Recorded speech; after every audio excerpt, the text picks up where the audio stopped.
बथे करी होइया ओ बथे करी होइया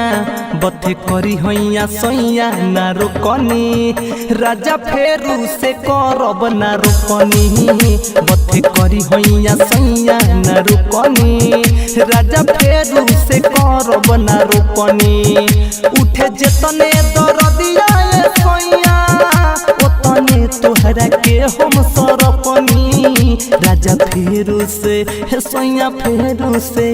राजा फेरू से करब ना रोपनी राजा रौवे करावल हरुपनी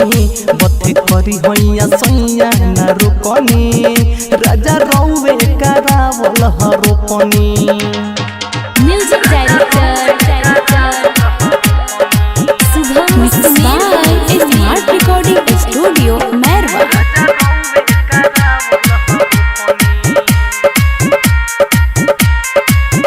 राजा लइलो गावनवा तू काहे कराई हारे चढ़ली जवानी लग सब दह जाई तोहरा तो कुछ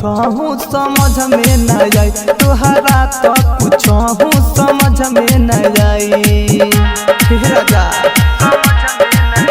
राजा लइलो गावनवा तू काहे कराई हारे चढ़ली जवानी लग सब दह जाई तोहरा तो कुछ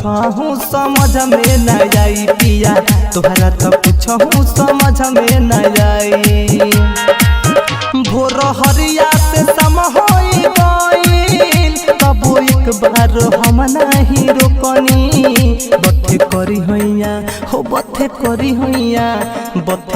होइया सैया ना रोकनी राजा फेरू से करब ना रोकनी बथे करी होइया सैया ना रोकनी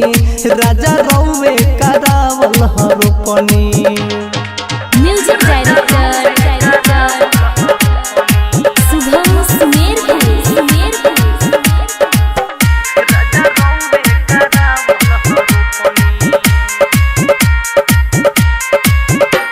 दरदिया के मारे हमसे पसी सिकनी भई का बहाए को बेर नहीं पूछनी मेहर के मोहरम ना तोहरा बुझाई मेहर के मोहरम ना तोहरा बुझाई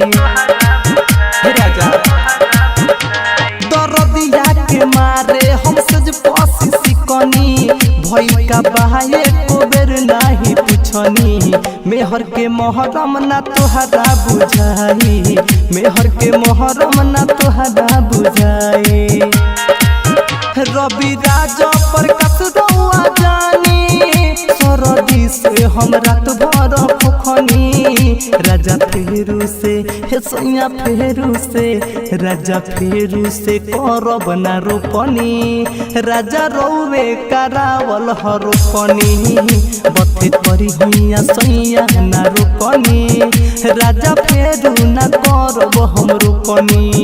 mix by smart recording studio Mairwa.